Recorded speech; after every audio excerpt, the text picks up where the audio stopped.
जब परमेश्वर रास्ते में यहूदिया से गलील जा रहे थे तो सामरिया होकर परमेश्वर को जाना जरूरी था। वहां पर कुएं के पास बैठ गया और एक औरत आई और जल भरने लगी दोपहर के समय। एक रिजेक्टेड औरत।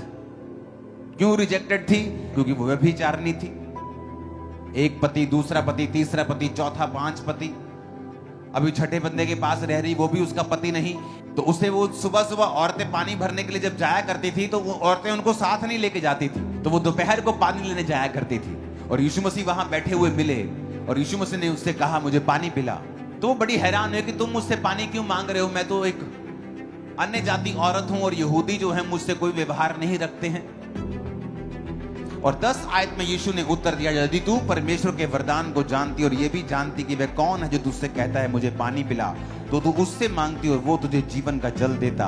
13 आयत में यीशु ने कहा, जो कोई ये जल पिएगा वो प्यासा होगा, परंतु जो कोई उस जल से जो मैं उसे दूंगा अनंत काल तक वो प्यासा ना होगा।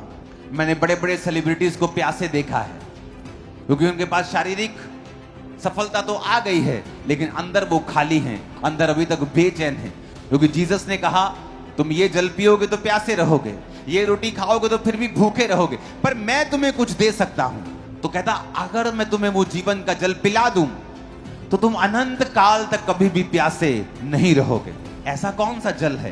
क्योंकि परमेश्वर अपनी हुजूरी की बात कर रहे थे।